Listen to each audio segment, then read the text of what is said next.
Salut à toi et bienvenue dans cette capsule vidéo qui porte sur le test de Rockport, soit le test de 1,61 km à la marche ou encore le test de 1 000 à la marche.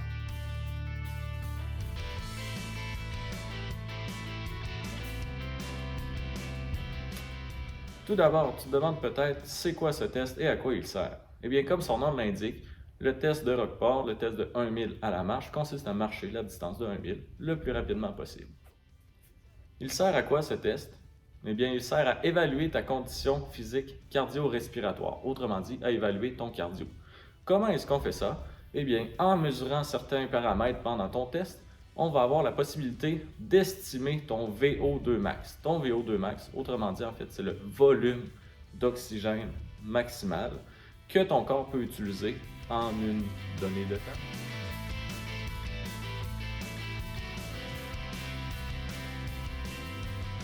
Pour effectuer ce test, vous aurez besoin des éléments suivants, soit un endroit où parcourir votre distance de 1,61 km en marchant. Cet endroit devra comporter le moins de pente possible parce que si vous avez une pente dans votre trajet, qu'elle soit ascendante ou descendante, ça va avoir un impact autant sur votre durée pour parcourir ce trajet que sur votre fréquence cardiaque à la fin. Autrement dit, votre test serait biaisé. Cet endroit peut être soit autour d'une piste d'athlétisme, soit autour d'un pâté de maison. On veut éviter le plus possible des milieux qui sont dangereux ou qui vous forceraient à arrêter pendant le test parce que, encore une fois, ça va avoir un impact sur votre fréquence cardiaque, sur votre sécurité bien sûr, et aussi sur la durée du trajet. Finalement, cet endroit, je vous l'ai dit, ça peut être soit autour d'un pâté de maison, en autant qu'il n'y ait pas de côte, soit autour d'une piste d'athlétisme. Ça peut être aussi sur un tapis roulant. Cependant, assurez-vous, si vous faites votre parcours sur un tapis roulant, que les unités sont bien en kilomètres et non en milles. Deuxième élément dont vous aurez besoin pour faire ce test, des souliers qui soient confortables pour la marche. Autrement dit, pas de talons aiguilles, pas de bottes à cap d'acier. On veut quelque chose de confortable qui ne va pas vous nuire pendant le test.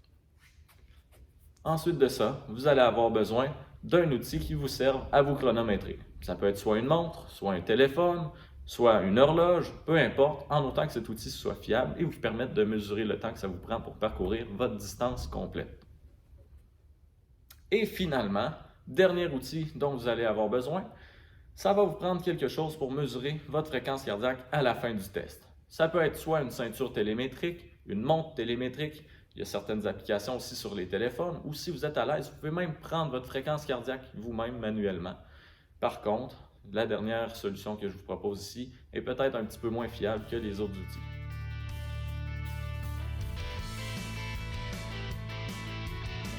C'est bien beau tout ça, mais maintenant, comment faire le test de Rockport?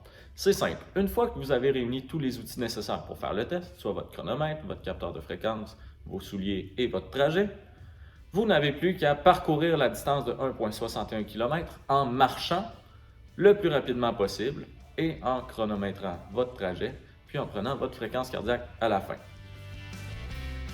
Plus précisément, marcher le plus rapidement possible, oui, mais on ne veut surtout pas que vous ayez altéré votre patron de marche normal. On veut donc que ce soit une marche rapide, d'un certain pas, mais que votre démarche reste naturelle. On ne veut donc pas voir de jogging, on ne veut pas voir non plus de marche rapide avec le déhanchement olympique. On veut que ce soit une marche le plus naturelle possible et à vitesse constante. Vous devrez donc, aussitôt que vous commencez le test, trouver une vitesse qui est confortable et la maintenir jusqu'à ce que vous atteigniez la distance de 1,61 km. Et pour finir le test, bien sûr, une fois que vous avez franchi la distance de 1,61 km, vous devez noter votre temps et noter aussi votre fréquence cardiaque à la fin du test. Bien important ici, on ne veut pas la fréquence cardiaque moyenne, on veut vraiment la fréquence de fin.